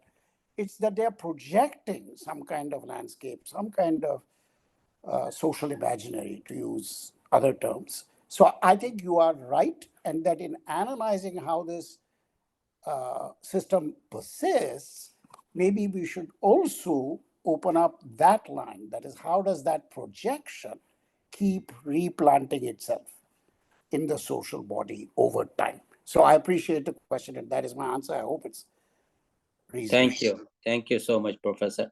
So next question is from Kisha. And do you think that Shudra's quest to be Hindu, double consciousness in parenthesis, is one of the possible aspects of the caste resilience? Yeah, again, I'll try to be brief. This is a very big question because it is where the work of particularly Kancha Ilaya is focused, which is not on Dalits, but on Shudras. And that is a whole very important area, as of course are the other Savarna categories, Vaishyas, Kshatriyas, and so on. But speaking of Shudras, I can certainly speak from my long immersion in South India that you have an incredibly powerful class of what sometimes are called Satsudras, people who are not Brahmin but who are uppers. And they have many, many caste names, but they have basically had tremendous power in Tamil Nadu for at least 1300 years, long time, and it's been written about by thousands of people. Brahmins are part of the picture, but it's mediated by temples and by other things. And temple priests, as is well known, are seen as lowly, themselves polluting. So it's a very complicated picture, and I can certainly say that what the great M.N. Srinivas called the dominant castes are basically throughout South India and much of the north, Shudras. That is indeed what they are. And when you get to some places, that begins to bleed into Jats and Rajputs and so on. But there's always a heavy Shudra substrate. So I think Kancha Illaya is the only one who has focused on that category without bringing the Dalits into the picture and without making Brahmins part of the picture. It's a Shudra-oriented view of things. And I think there is a lot to be said for it. All I am trying to say today in a very compressed way, which already in itself has problems, but compression doubles those problems, is that the logic which in which I'm putting Dalits and Brahmins. I would say this is not one more round on the Brahmin machine of Indian anthropology, but is very informed, not just by Javre, but by 10 others who are writing from and about the Dalit experience. So I think it's a different spin, but it also can illuminate what happens in between, but with Vaishyas, with Kshatriyas, with ideas of hypergamy, lots of things where we have the literature, but we can reread that literature.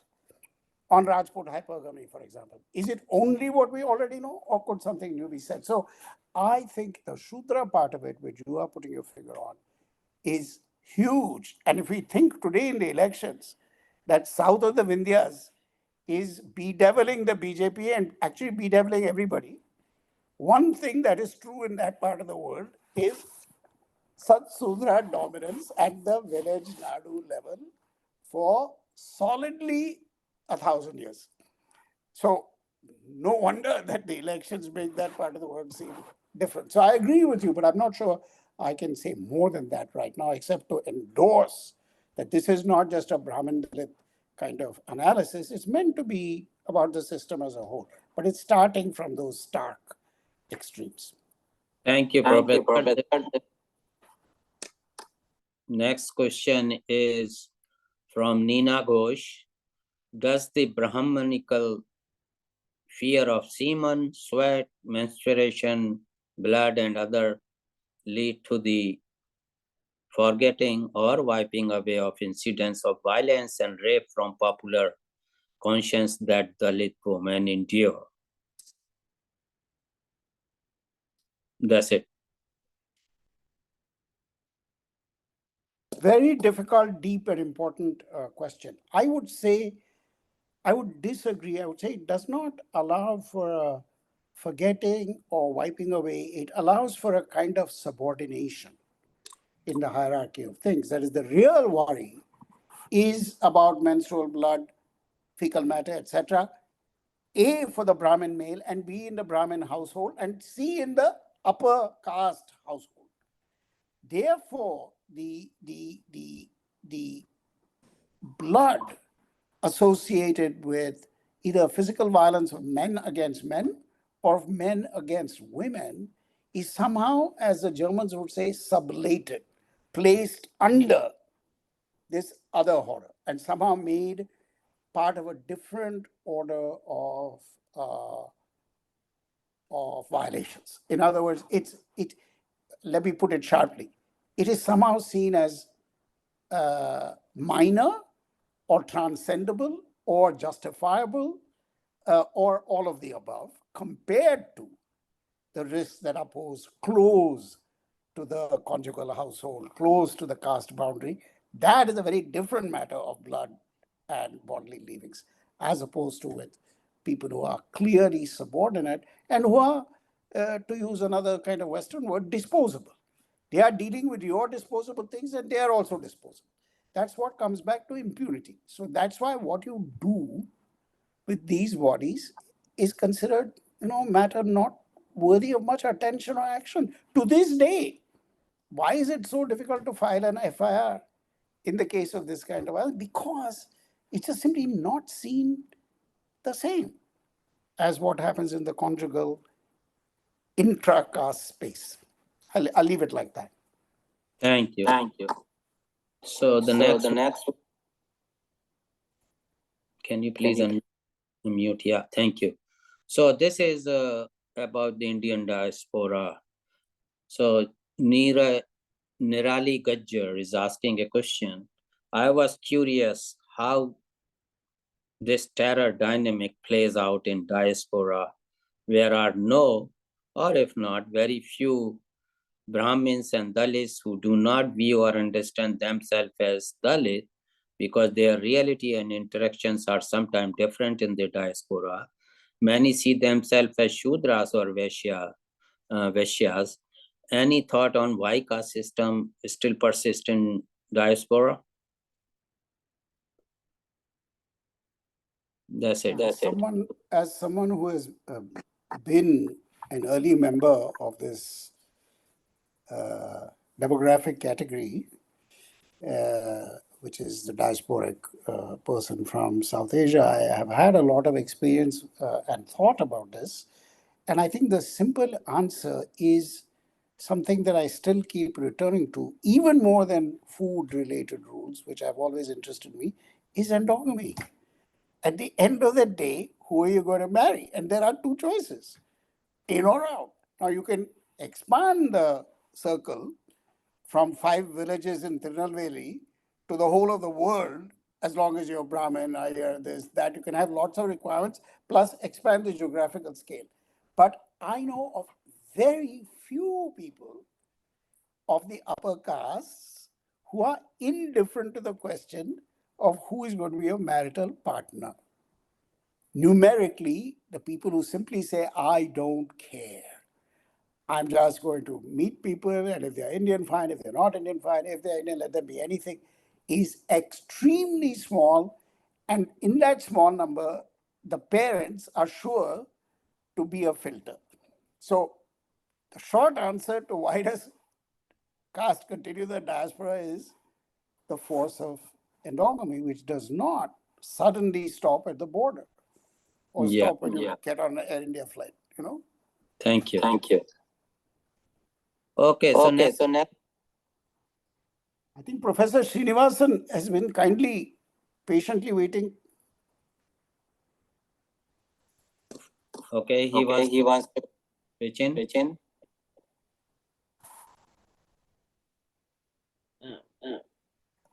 Okay, let's Sorry. please. Can you please mute yourself for the question, please? And then you can unmute when you speak. Thank you. Sorry, there is some technical difficulty we never faced, at least this one. Okay, so the next question is sweet, very short and sweet. Sunil Mishra ji, do you think that the approach of the caste system in India? Sorry, Rafat Saab, can I just interrupt 1 minute? Yeah, To please. say also, Professor Srinivasan is also waiting. That's all. Okay. Did he raise hand? I don't see his question. Okay, Professor Srinivasan, please. Do you want to say something? Please go ahead. And I'm putting myself on mute. Not at all. No hierarchy here at all. But this was more a comment on what both have said, but Dilip also said, the notion, and I just read it out, on the point of sexual intimacy contradicting the fear of touch. There is a distinction made between contact and ingestion pollution. Sex is seen as contact and permissible, while eating together is the second, that is ingestion and not. The Devadasi, for instance, would never eat with their patron, even though they had intimate relations. Now, I'm not saying I agree or disagree. This could be a sublimation of cruel realities, but it was well known enough for there to be even jokes about it as to how you could have sex but not eat together. I just thought I'd put that in there into the fray. If I may just add one small comment to that, because it's both a reaction to Amrit and to Dilip, that the example you gave of male-male sexual intimacy, and I couldn't get the exact author and the context, but I think I got that part. You see, Dilip, the challenge there is it fits in again a whole other tradition which is known, which is the kind of culture counterculture. Holi, where things get inverted, homosexual culture where heterosexual things are inverted. That business of things on the social border or on special occasions, special groups, that this and that is reversed, is a very central part of the history of anthropology in general and in India. So I just want, this is more directed to Dilip to say that sexual intimacy in that example, not in the quotidian way that I think, Amrit, you are talking about, there I think indeed there are fine distinctions between the forms of contact, touch, ingestion, exchange of substances. I mean, why is it that, the saliva and food related exchanges are somehow seen as distinct from the exchange of bodily sexual fluids? I'm not totally sure, but I do think you're right that all of those are carefully, discriminated. But I think Dilip's example came from a kind of resistant, deliberate counterculture outside the normative frame. I mean, that's just a small distinction. Anyway, thank you. Thank you so much. Haji. That was the question from Amrit, which is already addressed. And that was the next in the queue. Thank you for taking that question. And now the next question is from Aparna. And I have a simple question for Arjun Appadurai Saab. Why can't we destroy the caste system till now? I had the same question. What are the main factors that are still supporting the caste system?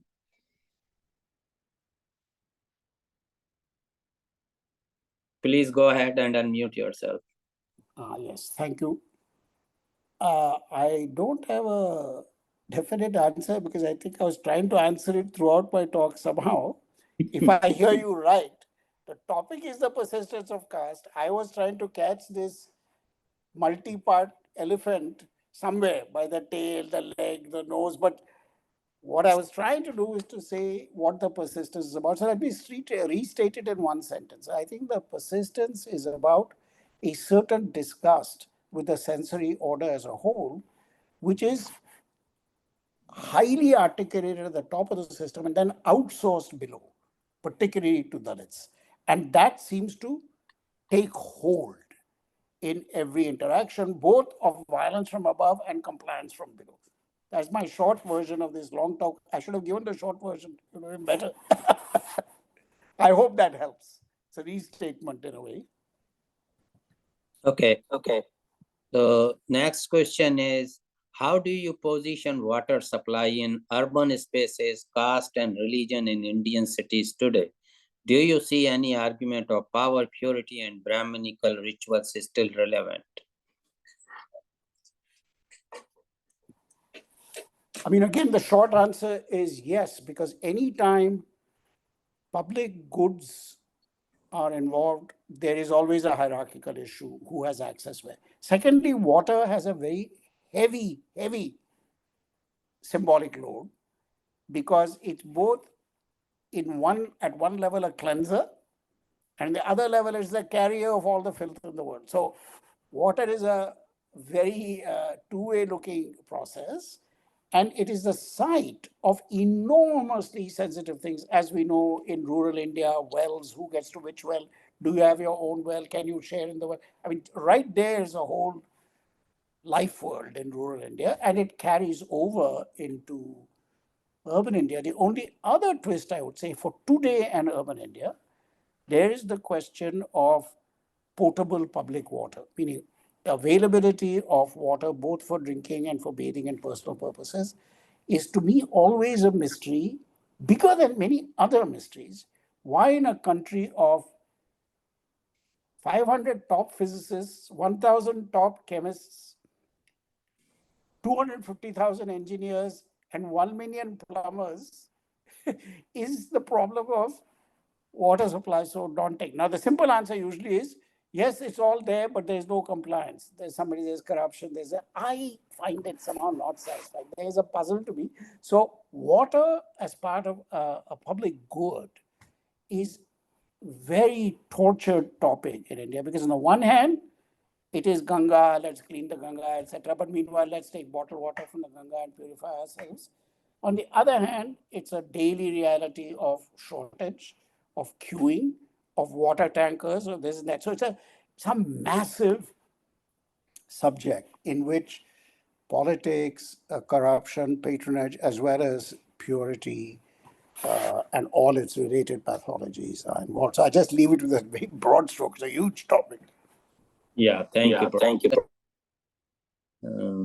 How do you see the interplay between globalization processes and the persistence of the caste system in India? Furthermore, what specific strategies do you propose for mitigating the influence of caste-based hierarchies in context of globalization? This question was from Chaman Hussain.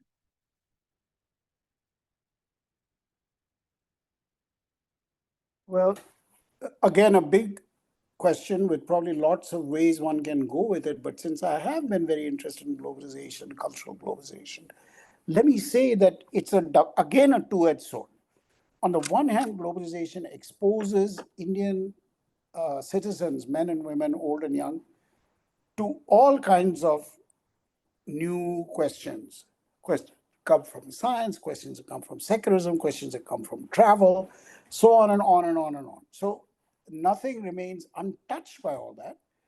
But there's always a question of what is taken up, what is resisted, what is absorbed, and what's rejected, and so on and so forth. For anthropologists, it's always a primary question. Because if everything was absorbed, all cultures become the same. And if everything was resisted, everybody was as different today as they were 10,000 years ago. Neither is true. So we are in a kind of messy space where I would say that my overall view, which is a very rank generalization, perhaps overgeneral, is that on the whole, the privileges that have come to a lot of the Indian population, and depending on how you categorize that, it could be 2%, 5%, 10%, even 20% of the Indian population, which has been exposed to global possibilities, somehow has managed to take these on without compromising their commitments to exclusion, hierarchy, rank, purity, and so on.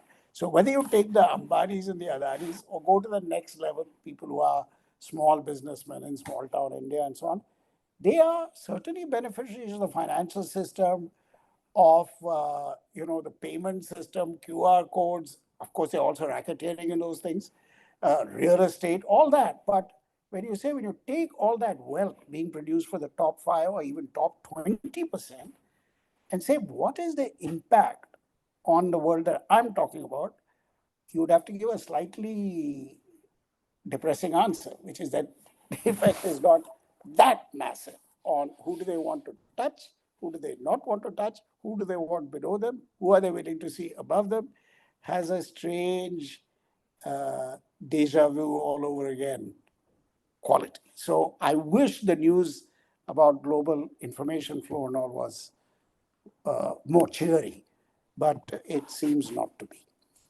Thank you. Thank you.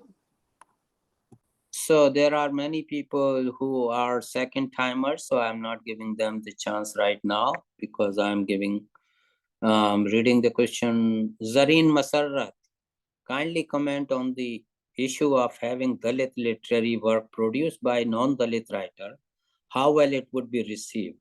Does the battle of point of view and Dalit experience halt or prohibits the writer, not necessarily Dalit, yet connect on several levels and tend to become part of it? Now we are going into specifics, Professor. Please unmute. Looking at the question on the side from Zareen, right? Yes. Dalit literary work produced by non-Dalit writer. Well, again, a hard question, because if you like ghettoize Dalit writing and say only Dalits. Now, I think Dalits writing about Dalit experience has a great value. There is no question. But it shouldn't be only Dalits.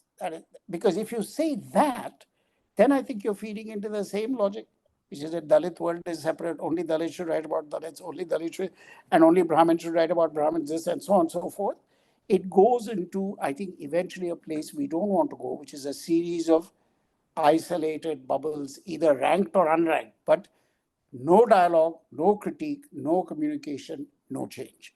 Therefore, I would say the door should be kept open for non-Dalits to write, not necessarily claiming to have some intimate knowledge, but because they have had experience with Dalits, which means they have never reflected on.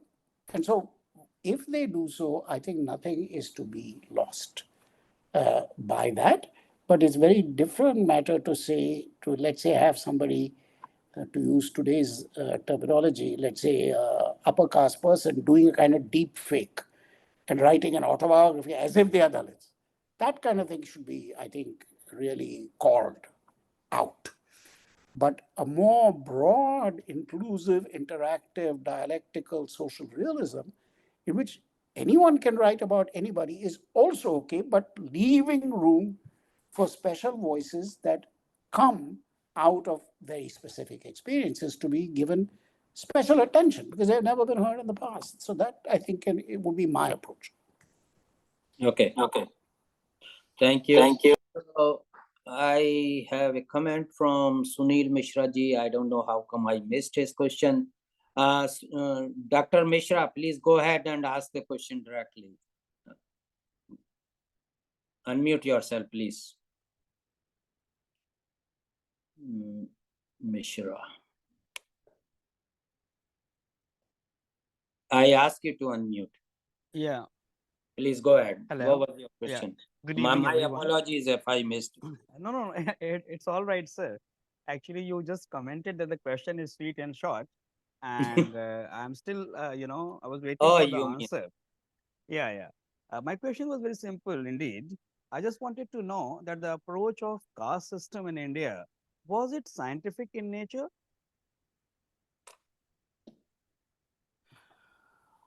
Well, two things to be said about that. One, in terms of the modern history of science, answer no. But then the whole history of science in Europe is also not modern. It's got its own stories about all kinds of things. So Indian caste system, you might say, is anchored in an Indian view of body, of medicine. I mean, people cite Sushruta and, the medical text. Again, in India, whenever there's a topic, there's an ocean of texts. And there are texts which are indeed anatomical texts, medical texts, pharmacological texts, diet texts.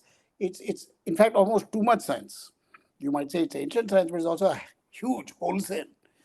But that said, I think there are lots of problems there because the debates and approach that modern science brings, and I don't mean empirical modern science, I mean the spirit of modern science, which is some openness to falsification. I belong to the school of Karl Popper, that if you cannot make your statement falsifiable, then it's not, it can be religion, it can be philosophy, it can be spirituality, but don't say it's science. That was Karl Popper's plea, and I agree that if it's not open to evidence to change and so on, and I think in that way, neither classical science in Islam, nor in Christianity, nor in Europe, nor in India, nor in China, was in that sense scientific. It had to do with observation, experiment, classification, hundreds of things which you might call scientific in a certain way, but were not subject to this criterion, which of course we can also debate, but I would say it's a criterion I am willing to support and then say, like many others of its kind, caste belongs to a kind of a science from another era.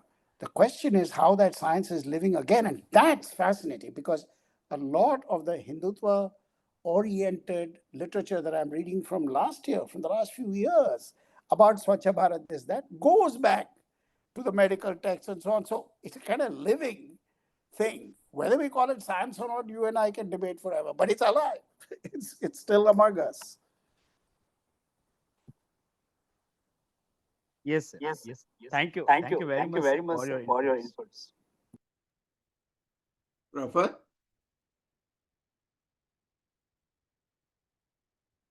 What happened to Rafat? Our moderator is missing. Rafat? Yes. Okay. Oh, I keep myself because of this eco issue. Yeah. muted myself. So one question is from Abdul Jabbar Saab, another is from Sona Khan. So Sona Khan, please go ahead and Thank you very much, Professor, for your excellent explanation of caste system. Indian judiciary, right from the beginning, has been trying to mitigate inequalities. It has not been so successful. And I don't know what can be suggested as a matter of proposal that Indian judiciary should play a more active role in mitigating inequalities. May not be the caste system, but inequalities as such. Because the humiliation which is suffered due to the caste system, which is considered to be a very good set of social engineering of exploitation of the people. But in the North India, I find that the caste system somehow has been replaced by class system in many ways. For example, the case of Ramgarhia 6 in the Punjab, Ahirs in the in UP area, where the Ahirs have been made priests of temples because of the will of the person who made that temple, etc., etc. My another question is, how do you justify cherry colonies outside Chennai? And also, how do we justify, in spite of the caste system in Tamil Nadu and nearby areas, the Chinnani, the tradition of Chinnani, to have a second home for a person, and where the caste system doesn't really matter, because the woman with whom they wish to have an alliance, a second alliance, is working and is therefore profitable. So I think all this comes down to convenience somehow. How do you see it? Yes, thank you. Again, this is I would say, a multiple set of issues, but let me just take one or two of them. One, I think, is that the role of the judiciary could be very substantial, and it is now under severe threat and pressure. And we know that is coming from the current regime. And I'm a great admirer of the Chief Justice of India, who is doing his very best to thread the needle between being responsive to the Constitution and to his social conscience, and not appearing to be biased against the current regime. And that's quite a difficult eye of the needle to put the thread through. So I admire the court. I even admire in a society like India and endorse the idea of judicial activism, to which you are referring. And I do think the problem of inequality, broadly speaking, as you say, beyond caste, will not be tackled unless there is a true alliance between the executive, the judiciary, the legislature. Leave even media aside. And that is sorely lacking now. And the question is, how much of that is because, in some way, traditional power arrangements, which may somewhat be caste and be also other things, have captured Indian politics wholesale. And I don't mean just Hindutva, but I mean the small power formations, quasi-feudal, all the way from deep south to Himachal, where small groups, small localities are run by very dubious power brokers and so on, who then will play with whatever is available, including caste and so on, to undermine, let's say, the principles of the law, of equality, and so on. So the other quick comment I'll make is, I have sometimes joked, and others have also joked about this, that in India, there is not a single area in which there are not good laws, and a lot of them. The question is enforcement and compliance. Whether it's pollution, adulteration of auto rickshaws, by putting kerosene along with the gas, or whether it's milk, or whether it's bank accounts, or whether it's the law is not the problem. The problem is compliance, or you can call it enforcement, whatever. There is some other issue, and that is the place where I think a lot of these other factors, which have longer histories, come in. But having said all that, I do think something like the post 1947 rule of law as envisaged by the Constitution, as amended occasionally by the Parliament, etc., is a major instrument. And therefore, the independence of that judiciary is vital. But we know the further we get from Chandrachud down into the Supreme Court, down to the Delhi High Court, down to Lucknow, UP, the picture gets more and more dismal. Who's in power, who's transferred, who decides what, on what grounds. It's a very hard picture to be very cheery about. But on the other hand, I think it's very crucial in the struggle for equality in its broadest sense, that the judiciary be as strong as possible. So I'm with the spirit of your question, although you go in some other directions too, which I will not take up now for reasons of time. Thank you.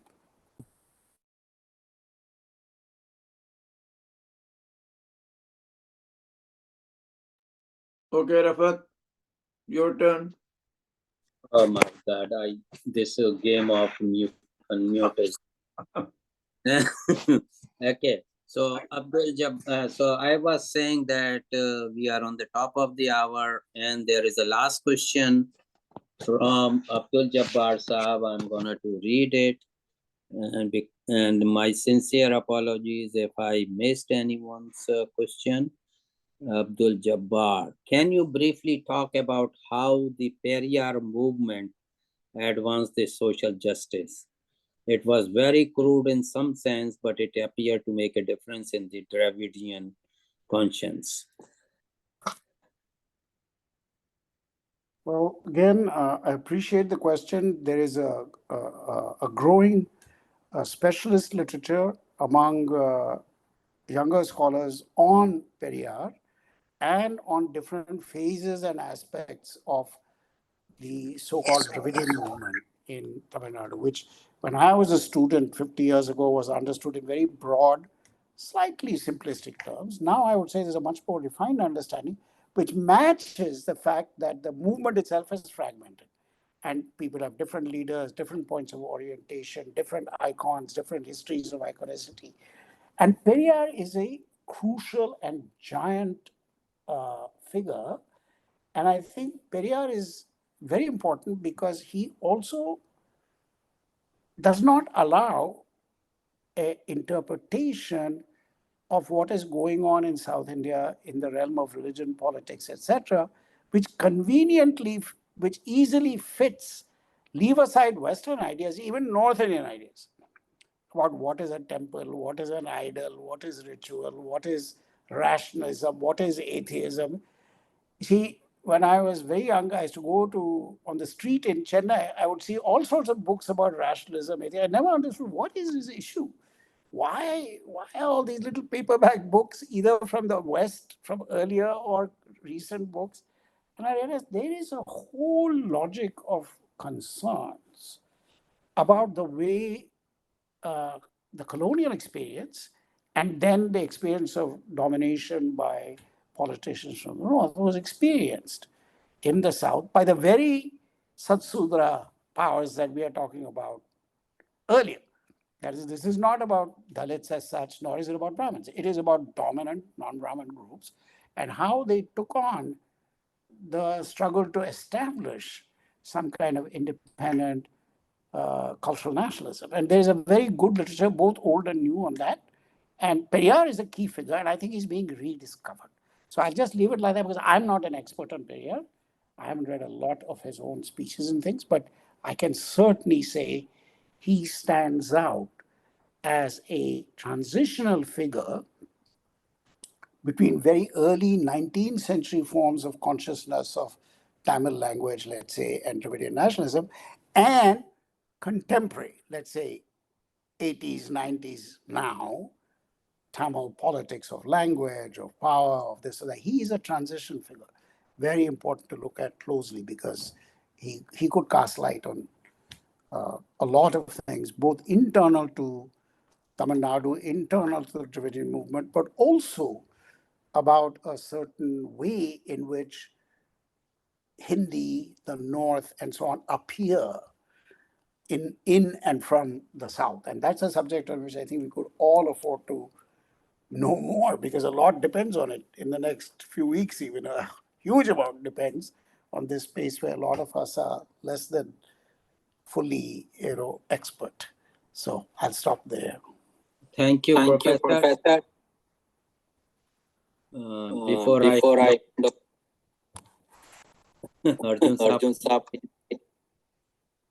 can you please? Acha, mute, sorry. Okay, thank you. So before I hand over to Dr. Razi Raziuddin, thank you so much, all three professors. It was an excellent talk, and as expected, it generated a lot of discussion and was addressed by Professor Appudurai, all of them very well. And let's listen from Dr. Razi Raziuddin. He's the last one all the time who asked the question. So No, I don't have to ask anymore. It's already, more than 2 hours passed and plenty of questions and all those. So it is time to wind up probably and say thank you all. I was just curious on one note that even the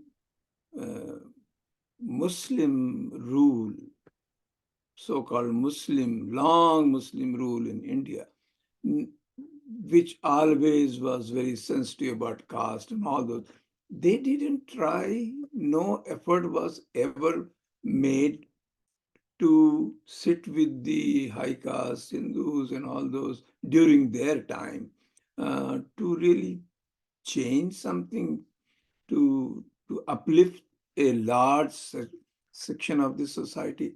I mean, what was helping? I mean, was that some kind of hurdle for them? Or they also practice, although a lot of them initially were from foreign, uh, did they also believe similarly? What I don't see historically any effort, serious effort to really change this equation. That's it. And after that, no more briefly you can shed some light, and that's it. I just make a quick comment because, of course, the entire subject of Muslims in India and in South Asia generally, as well as Islam Yeah. in the subcontinent, is something which is always just adjacent to the question of caste and Hinduism and leaks into it in both directions.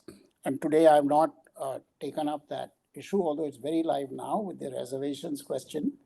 Who wants it? Who doesn't want it? Has it been applied to Muslims? Should it be? So it's again, it never goes away from Morley Minto till now. It's always there. What is that question of affirmativity, reservations, minorities, partition? That complex never goes away. But as far as history is concerned, you're referring to, let's call it the pre-British presence of major regimes, which were Muslim regimes, either more or less formed in India or very directly coming from northwest of India. Taking your characterization more or less at face value, because it's not my field of expertise, but I do, of course, read others who write on all these matters and have written on them for a long time, that I think two things come to my mind. One is, even under someone famously, let's call it liberal, like Akbar, there was a kind of Navaratna model that you go for excellence wherever it comes from, and that is open. But that is like saying you have IAS, That doesn't, you don't have to disturb the whole of Indian society to have 100 people in IFS and 200 people in the IAS. That is, that is the Navaratna model. It is British, it is contemporary, and it is Mughal and probably earlier. That you let the cream come to the top through some device of selection, etc. The other point, much more crucial to the question of, let's say, having dialogues internal dialogues about reform. I wish someone like my esteemed friend Muzaffar Alam was here. He would have probably a lot more to say about whether those kinds of dialogues occurred, when they occurred, and how. But based on much less scholarship than that, I would say here is the place for political economy to come into the picture, because the overall long period of, let's call it, Mughal rule or its extensions in South India, Golconda, Bijapur, and so on, at one point covering most of the subcontinent, it was primarily based on extraction of revenue at a local level and not disturbing too much. So you do war when you have to, but the primary model is a kind of Jagir model, tax farming, etc. It's not about, it's not a neoliberal idea, sabko badal do, ye hoga, Samjhauta Express, is that it's it's delivering a huge tax structure and do what is needed for that. Now, within that, you have people who are a little more strong on the religious side, weak on the religious side, or more liberal, more proto-secular, as Akbar is often. So they didn't want to. They didn't want to. So anyway, just to say that I think the idea was mostly, in a way, the British, you see, got a little bit, because of their historical project, simultaneously wanted to keep the goose golden and extract money, but also to reform the goose and make it a more moral goose, more this, more that. I think Islamic rulers didn't have that. So I leave it there, only on a slightly humorous note. But Okay, thank you. Thank you very much. Thank you all. It was very, very, very. thank you also to both Amrit and Dilip, and Razi, to you, Rafat, and all your colleagues. It was a great thing. Now I will go and sleep for 10, 15 hours. So this YouTube available. Not to mention the consumption of polluting substances before sleeping. Yeah, one thing I couldn't figure it out. For the first 20, 30, 40 minutes, there was no disturbance, even if it is coming from your side. But then later on, there is consistent this, like a device somewhere. It could be only a device which is interfering with. Anyway, let's not torture ourselves with those thoughts. It's done, and it was wonderful. Thank you. Thank you. Thank you. I take my leave. Good night. Thank you. Bye.